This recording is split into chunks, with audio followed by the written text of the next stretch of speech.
Il est entrepreneur, il est forain depuis l'âge de 7 ans. Il est aussi un candidat à l'élection municipale à la mairie de Paris.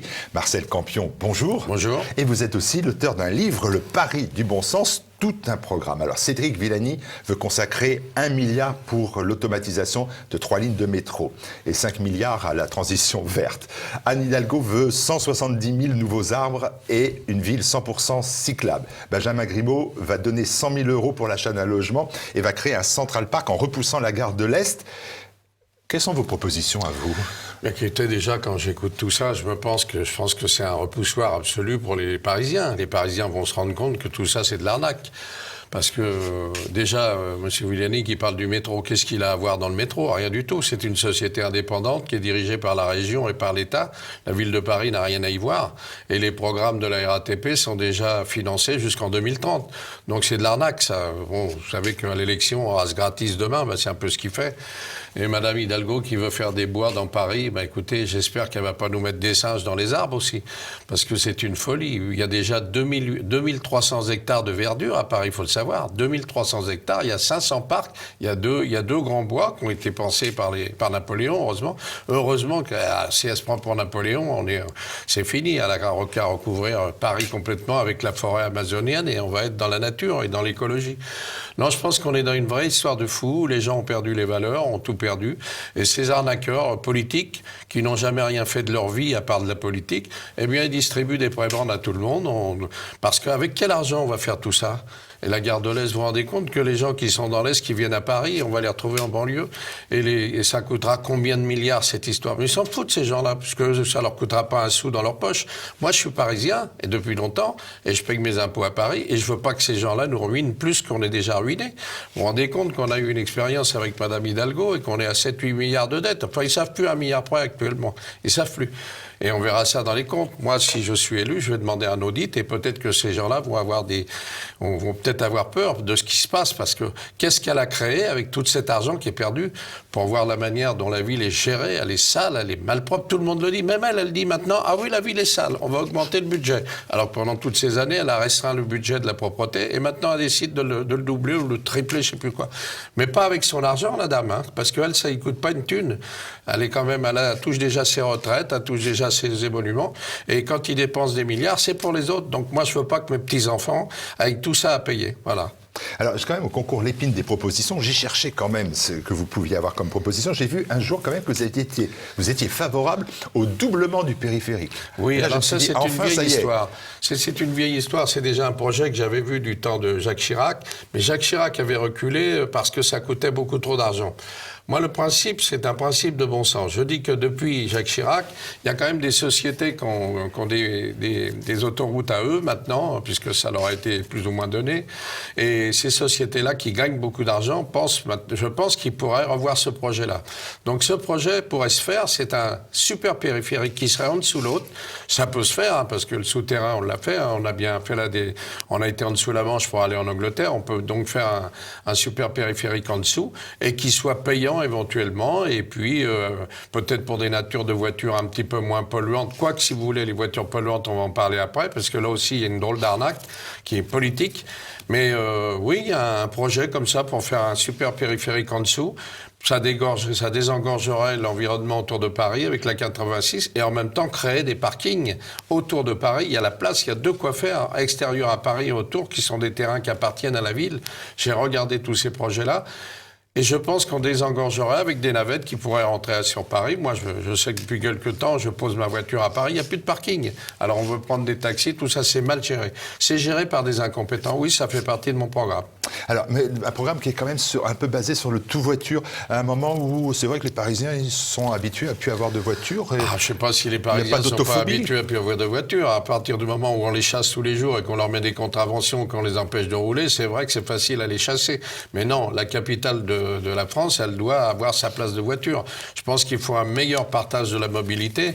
Et quand vous voyez ce qu'ils ont fait sur les quais depuis 2 ans, de dire on veut plus des voitures sur les quais pour la pollution, ça aussi c'est une arnaque. Il n'y a pas plus de pollution maintenant avec les voitures depuis 2002. Il n'y a pas plus de pollution maintenant à Paris qu'à Rambouillet, sur les mêmes bouillets. Et à Paris, c'est les mêmes. Il faut regarder ce que les scientifiques font. Il ne faut pas écouter ces politiques qui nous arnaquent tous les jours. Eux, maintenant, c'est devenu une politique du dogmatisme. On veut faire du vélo. Vous vous rendez compte que j'ai entendu qu'elle veut faire de la ville de Paris 100% vélo. Mais 2 200 000 habitants dans une capitale de la France qui va marcher en vélo. C'est une histoire de fou. Tout le monde sait que c'est pas possible. Alors qu'il y a une partie pour que les vélos puissent s'adapter. Oui, qu'on les laisse rouler le samedi et le dimanche peut-être sur les quais et puis sur les parties qui ont déjà été faites et encore qu'il y a des mobilités à rectifier. Puis il faut interdire ces histoires de trottinettes. C'est une histoire de fou. Les hôpitaux sont remplis de gens qui sont blessés. Pour venir chez vous tout à l'heure, j'ai vu sur le trottoir une dame qui était par terre renversée par une trottinette. Mais c'est acceptable à notre époque. C'est fini. Alors on met des trottinettes, ils sont sur les trottoirs. Les aveugles, il faut qu'ils fassent un genre de cross-combat pour arriver à passer, les handicapés, tout ça. Et on leur met des trottinettes de tous les côtés, puis on trouve ça normal. On dit, bah oui, il n'y a que 3 compagnies qui ont le droit. Faut arrêter cette histoire de fou. Ou on leur apprend à conduire, ou qu'ils aillent faire de la conduite de trottinettes dans les cours de récréation. Il y a un problème, là. C'est une situation qui est quand même exorbitante. Alors, votre livre aux éditions Mareuil, c'est avant tout, je trouve, avant le candidat à l'entrepreneur qui parle. Hein, c'est le responsable d'entreprise. Alors là, il ne décolère pas. Vous dites en substance qu'avec son train de vie, une dette de près de 3 000 € par habitant, par Parisien, ses effectifs pléthoriques, tous les signaux sont au rouge à Paris. Mais en vous lisant, on s'aperçoit que c'est quand même toujours la faute à Hidalgo, jamais à ses prédécesseurs. Hidalgo était votre ami, mais Bertrand Delanoë était votre ami, Jacques Chirac était votre ami. Alors attention, pour parler d'amitié, parlons de relations. Parlons de relations amicales, mais certainement pas des amis. Moi, j'ai été de l'époque de Chirac. Moi, Chirac, j'étais parisien. Je trouve que Chirac, la ville de Paris, était pas mal gérée. Quand Chirac est parti, il n'y avait pas de dette. Quand monsieur Tibéri est arrivé derrière, lui c'était le roi des bandits, tout le monde l'a sacrifié, il était horrible, il a laissé 1 milliard dans la caisse. Il a laissé 1 milliard dans la caisse, lui, de bénéfices. Et quand monsieur Delanoë est arrivé, il a mangé le milliard et il en a dépensé 1,5. Mais malgré tout, il a construit le tram, il a fait quelque chose, monsieur Delanoë. Et madame Hidalgo, elle, qu'est-ce qu'elle fait? Elle fait des dettes sans rien faire. C'est ça qu'il faudrait comprendre. Elle a créé quoi? Elle a monté une 2e tour Eiffel, elle a fait des grands immeubles. Non, elle a simplement donné, d'après ce que j'ai entendu, le centre de Paris à une grosse société parce qu'elle ne voulait pas payer les dettes. Donc le centre de Paris n'appartient plus, le Forum des Halles n'appartient plus à la mairie de Paris. Et des gros emplacements, 25 hectares donnés à LVMH gratuitement, comme ça, pour à peu près un quart de ce que payent les forains à la Foire du Trône. Mais on lui a donné 25 hectares. Et les forains de la Foire du Trône, c'est 5 hectares. Ils payent 4 fois le loyer de ce que M. Bernard Arnault paye. Tout ça, c'est scandaleux. M. Pinault a récupéré la Bourse du Commerce dans laquelle, paraît-il, il la rendra à la ville de Paris dans 65 ans. Faut arrêter ces erreurs-là. Madame Hidalgo, il y a quelque chose qui se passe mal. Elle a un petit vélo dans sa tête, elle veut en mettre plein de partout, et c'est très mal géré. Qu'est-ce que c'est que ces gens-là? Ils n'ont jamais géré. C'est une entreprise, Paris. C'est 10 milliards de budget avec des employés, et ainsi de suite. Alors ces gens-là, ils font faillite, mais ils vous disent non, on n'a pas fait faillite si on a une bonne dette. Vous parliez de 3 000 €. Oui, c'est par habitant, mais un foyer qui a 4 habitants, ça fait 12 000 € de dette simplement pour ce foyer-là. Alors, comment ils vont faire, les gens? Qu'est-ce qui va se passer? Et là, on nous promet des milliards de plus, ils vont les chercher où? Donc, ils entrevoient d'emprunter encore de l'argent pour faire des choses soi-disant gratuites, mais avec de l'argent qui vont endetter nos enfants et nos petits-enfants pour le restant de leur vie. Non, je pense qu'il faut stopper ça. Il faut absolument que les Parisiens se rendent compte qu'ils sont avec des arnaqueurs qui leur racontent n'importe quoi. Ils ont qu'à juste regarder ce qui se passe à Paris. Il y a des poubelles partout, les rats ont quadruplé, et c'est sale, et il y a une mauvaise mobilité, et tous les gens s'opposent. Vous avez vu, les voitures s'opposent aux vélos, les vélos s'opposent aux motos, les motos s'opposent aux trottinettes. Ça doit les arranger, ces politiques-là. Il faut apaiser tout ça tranquillement. Il faut se mettre tous autour d'une table et puis il faut regarder ce qui ne va pas et l'arranger. Comme un entrepreneur, c'est fait. Eux, ils font de la politique, c'est différent. Avec un système qui leur permet d'évoquer leurs histoires sans arrêt. Parce que moi, il y a une omerta totale sur mon programme. Vous êtes peut-être un des seuls médias qui me prend pour parler de mon livre. Je crois que c'est le premier. Les autres n'en ont pas parlé. Vous vous rendez compte? Ça a été adressé à 6 000 journalistes et télévisions et tout, et il n'y a que vous qui parlez de mon livre. C'est notre rôle. Marcel Campion, dans votre livre que j'ai entre les mains et que j'ai lu, votre cible permanente, c'est Anne Hidalgo. Vous affirmez que vous n'êtes pas habité par l'esprit de vengeance. À lire le livre, on finit quand même par en douter. Par exemple, je cite, « Respirer, le livre d'Anne Hidalgo est présenté comme un verbiage panégyrique, un exercice d'autocongratulation digne des meilleurs discours de Tito, du maréchal Tito. Les mensonges dans l'affaire de l'avion, par exemple, affrété pour le Tour de France, vous en faites plusieurs pages. Et puis là, sur votre acte que vous m'avez donné à l'instant, voter pour le pari du bon sens, notre ville aux mains de détraqués officiels, pas question. Pas question, mais bien sûr. Ça, c'est pas une vengeance? Écoutez, non, c'est pas une vengeance du tout. Moi, je suis né à Paris, j'y vis depuis bientôt 80 ans. Mais c'est indécent, Paris, c'est sale, c'est malpropre, c'est ce que je viens de vous dire, c'est mal dirigé. Donc, que ces gens-là, fassent des erreurs, mais qu'ils les reconnaissent. Mais non, mais ils veulent des bons points en plus. Et en plus, ils s'arrangent avec tous les riches, tous les milliardaires, de manière à dire, on est encore là, on va continuer nos affaires. Mais qu'est-ce que c'est que ce travail? Ce sont quand même des gens qui sont élus par le peuple pour essayer de faire des bonnes choses. Et moi, je vois rien de bien à Paris. Et comme je suis pas un politique, je suis un Parisien, et parce qu'au début, je voulais essayer de soutenir un candidat, comme des fois je l'ai fait. J'ai soutenu Hidalgo au début parce que j'ai cru ce qu'elle disait. Mais au bout de 2 ans, j'ai compris que tout ça, c'était de l'arnaque. C'était que des promesses au début. Regardez, je vais citer mon petit truc à moi. Moi, elle venait sur les marchés, elle venait sur la foire du Trône. J'adore les forains, je les aime. C'est fantastique. Vous avez qu'à juste à vous référer à ces émissions de télé. Et je ne mens pas. Elle, c'est une menteuse, oui. C'est pour ça que je l'appelais Anocchio pendant un moment. Et le nez s'allonge de plus en plus. Anocchio, c'est la formule de Pinocchio. Parce qu'elle ment comme elle respire. Au bout de 2 ans, d'un seul coup, autour d'elle, son entourage a décidé de passer à gauche. Ils ont démultiplié le cadre en vélo, machin truc, et on arrête les forains, on vire tout ça. Je les aime plus. Et on les aime plus et on vous fout dehors. Et sans explication. Tous les journalistes d'investigation n'ont jamais posé la question à Madame Hidalgo. Qu'est-ce qui s'est passé avec Marcel Campion? Moi, j'aimerais un jour qu'il y ait un débat. Qu'est-ce qui s'est passé? Elle va vous dire les produits made in Chine. Mais très bien que c'est une menteuse. Elle venait au marché voir les produits, elle disait... Et d'ailleurs, c'est elle qui les choisissait, les produits. Moi, j'amenais les clients. C'est elle qui les choisissait. Donc, elle n'était pas capable de son choix et pas coupable de son choix. Et c'est moi qui l'exécute, pas que moi. Tout le métier que j'organise à Paris avec tous les autres forains, elle nous a licenciés de pratiquement partout. Là, elle recommence pour la foire du Trône. Elle fait poser du gazon à la foire du Trône. Alors que c'est des allées qui sont bétonnées. Alors, comment on fait poser du gazon? On casse le béton. Et quand la foire du Trône va avoir lieu, la foire du Trône va être dans la boue, et voilà le travail qu'ils font ces gens-là. Donc il y a quelque chose d'anormal, mais il n'y a pas de journaliste d'investigation pour regarder tout ça. Donc je dis que c'est une menteuse professionnelle. Au début, je l'avais parce qu'elle était amoureuse du monde forain, amoureuse de tout ce qu'on faisait. Je dis pourquoi pas. Mais finalement, d'un seul coup, elle a cassé la baraque et elle nous a foutu dehors.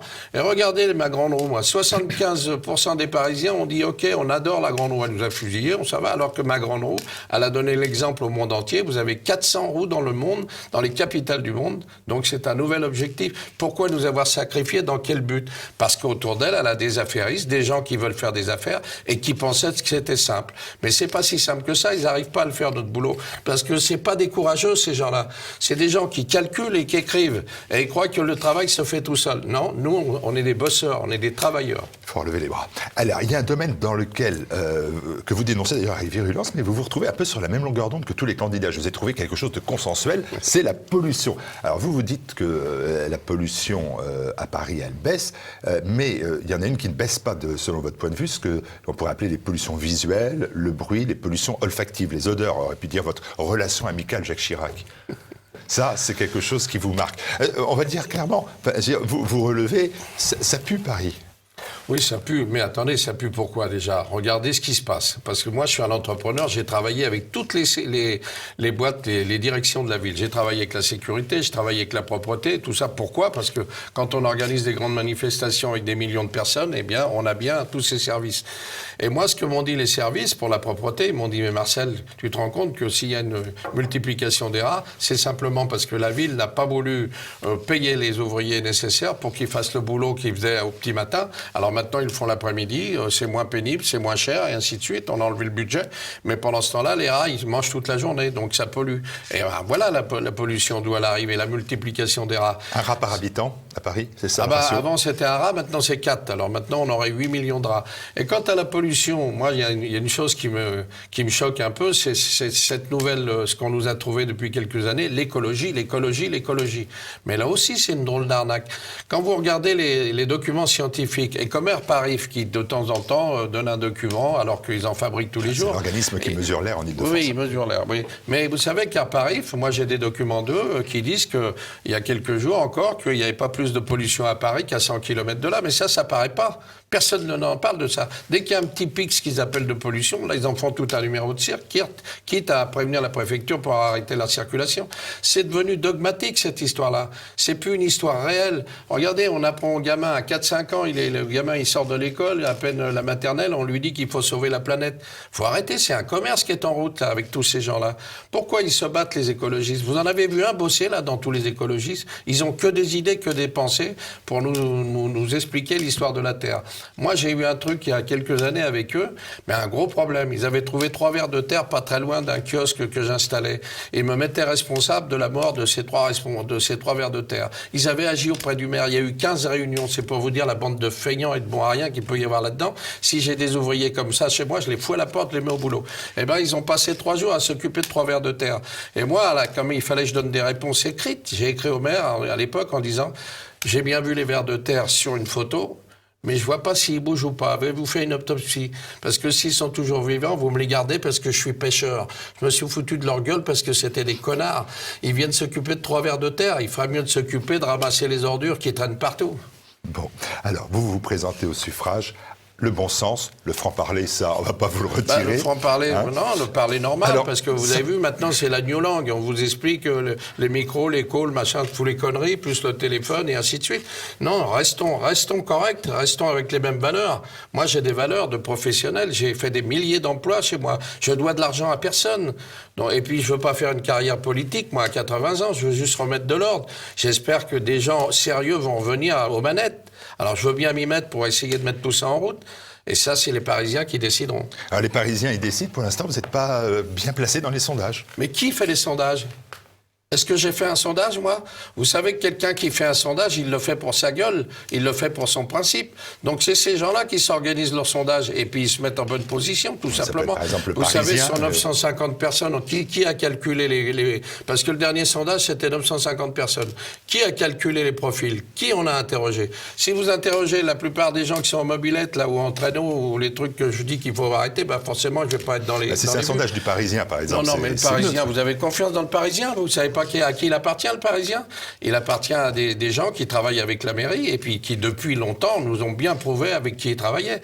Donc le Parisien à qui j'ai envoyé mon programme de bon sens, on va dire, depuis pas mal de mois, ne m'ont jamais interviewé. Vous voyez toujours les mêmes clients, leurs clients. C'est une mafia, ensemble. Est-ce que, ça c'est une autre question, vous expliquerez le fait que vous n'avanciez pas dans les sondages, est-ce que finalement la colère, on va dire légitime, contre la gestion de Anne Hidalgo, tout au moins bien partagée, elle est du coup récupérée par d'autres? Elle est récupérée par Griveaux, elle est récupérée par Rachida Dati, elle est récupérée par Serge Federbusch. Mais vous avez eu une expérience, là, aux 4 ans, là, vous avez vu que le monde a changé, vous avez eu plusieurs expériences. Vous avez en Amérique un homme qui est sorti et on a dit, là, tous les sondages sont contre lui, il est devenu président de son pays. Donc c'est que les gens deviennent un peu plus réalistes et puis qu'ils arrêtent de penser que tout le monde les trafique. Les sondages, les médias et tout ça trafiquent et travaillent avec leurs clients. Moi je le sais parce qu'une omerta, j'ai écrit à toutes les télés, je leur ai envoyé mon programme, personne ne veut m'interviewer. Pourquoi? Je dérange qui? Je vais taper sur les gens, je fais de la provocation? Non, je m'explique. Mais là, c'est pas possible. On ne peut pas. Ces gens-là, c'est un réseau, ils travaillent ensemble. Mais attention, ils risquent d'avoir des surprises parce que quand je me promène dans Paris, je peux vous dire qu'il y a beaucoup de gens qui veulent faire des selfies avec moi, des gens que je ne connais pas, que j'ai jamais vus de ma vie. Eux, ils commencent à me connaître. Donc, on me dit, ne lâchez pas, ne lâchez pas. Je ne lâcherai pas. Vous ne lâchez pas. Alors, vous faites de la politique. Si vous arrivez au second tour de l'élection, vous avez fait plus de 10%, vous vous maintenez dans tous les arrondissements. Si vous faites plus de 10%, vous vous maintenez dans tous les arrondissements. Écoutez, au risque de faire élire Hidalgo. Laissons faire les choses. Laissons faire les choses. Ah, ça, c'est une question de politique que je vous pose. Ah non, mais attendez. Si vous êtes candidat à l'élection. Vous savez, moi, quand je joue aux cartes, c'est quand j'ai mon jeu dans la main. Mais je ne fais pas de prévision sur la fin de la partie.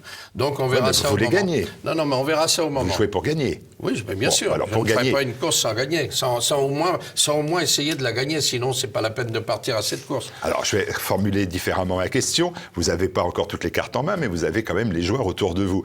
Quel est celui avec qui vous joueriez le plus facilement? Federbush, Dati, Griveaux? Pour l'instant, pas grand monde m'intéresse. Pas grand monde m'intéresse parce que ce sont tous des politiciens avec des arrière-pensées. Federbush aussi.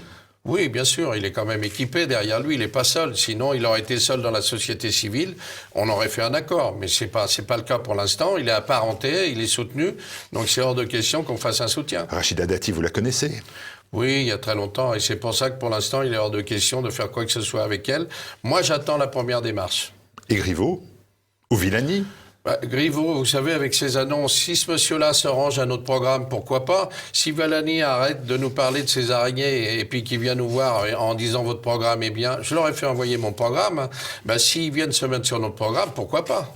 Est-ce que vous serez présent dans les 17 arrondissements de la capitale? Oui, monsieur. Les 17 arrondissements, nous avons tous nos candidats, nous avons nos 527 colistiers et nous avons les 17 têtes de liste. J'en profite pour vous dire que pour le 14e, on a fait une fusion avec Nicolas Miguet, qui est très intéressant et qui est un Parisien qui veut défendre aussi Paris. Donc lui, c'est réparer Paris, nous, c'est libérons Paris. Mais avant de réparer, il faut libérer. D'accord. Jean-Marie Bigard. Alors lui, il a accepté de prendre la direction de votre comité de soutien depuis des mois. Je voyais ça dans le dernier numéro de Valeurs Actuelles. L'humoriste est la nouvelle cible des bien-pensants. Dans Valeurs Actuelles, il dénonce la machine à broyer qu'il a happée. Pourquoi Bigard? C'est parce que c'est un trublion comme vous? Mais Bigard, vulgairement, il fait chier comme vous. Bigard, je le connais depuis toute ma vie. Moi, vous savez que dans le métier que j'ai fait, j'ai organisé des spectacles. Il était tout jeune dans les spectacles que j'organisais aussi dans les Tours de France. On se connaît depuis tout le temps. C'est un vrai Parisien. Il aime Paris. En plus, c'est un homme très généreux. Bon, c'est vrai qu'il a son show un petit peu, d'une manière un petit peu... D'abord, c'est Bigard. Mais vous avez vu qu'il a quand même rempli le Stade de France, quand même. Il avait quand même 80 000 personnes. Il a quand même des followers, je ne sais plus à combien. Mais cette personne-là, du moment mais il est venu avec moi dans la malice. Il n'est pas seulement parti du comité de soutien, il fera partie d'une liste dans le 6e. Et on l'a, à chaque fois, le CSA a essayé de dire qu'il ne fallait pas le prendre parce qu'il était dans une liste. Mais il n'y a pas qu'à lui qu'on a fait ça. Chez Hanouna, la semaine dernière, je devais passer. Et on m'a appelé en disant, vous ne pouvez pas passer, le CSA nous l'interdit. Voilà, c'est tout simple. Et pourquoi? Ce sont des animations. Vous avez bien des ministres qui vont se présenter et puis ils parlent de quoi? Moi, je viens simplement de parler de Paris et d'un programme du bon sens et je n'ai pas le droit d'en parler. On n'a pas le droit de m'entendre. Mais qu'ils se méfient, les Parisiens commencent à m'entendre. Je reviens sur Bigard 2 secondes. Vous trouvez qu'il est attaqué injustement? Non, il n'est pas attaqué justement, c'est injustement. Injustement, bien sûr, il fait son métier. Bon, qu'on lui dise, quand vous venez parler de votre métier ou de votre spectacle, que vous ne parliez pas de politique, bon, d'accord. Si un jour il veut parler politique, il le fera. Mais là, c'est pas le cas. On lui interdit de venir parler de son métier parce que justement, il est dans mon comité de soutien. C'est pas naturel. Mais il y a des blagues qui passent plus. Peut-être pour les nouveaux, ceux qui veulent faire leurs blagues. Eux, ils ne veulent pas faire de blagues, ils nous entubent en permanence. Alors c'est encore un peu moins rigolo, j'aime mieux rigoler avec lui que de me faire entuber par les autres. Bon, allez, on poursuit après Bigard. Vous préconisez un mandat bénévole. Je ne veux pas de paye, les indemnités, on les donnera à ceux qui en ont vraiment besoin. Oui. Ça, c'est du populisme, c'est de la démagogie. Ça, c'est ce que vous dites, je m'en fous. Moi, je veux venir simplement, je suis à la retraite, on m'a donné ma retraite sans que je la réclame. Alors, je continue à être en activité, là, il y a un problème. Je vois pas pourquoi on me donne une retraite, parce que j'ai encore des activités. Maintenant, je suis obligé de la prendre. Alors, je la prends.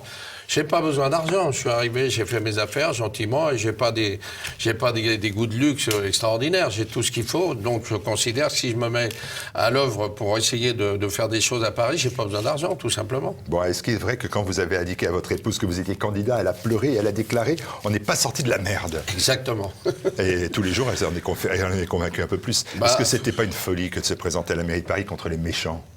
Non, parce que des méchants, j'en ai vu toute ma vie, mais ils étaient sûrement plus méchants qu'eux. Ceux des méchants intellectuels, ils sont bons à toutes les vacheries, mais ils se mettent pas en face de vous pour vous provoquer. Moi, j'ai eu des méchants en provocation.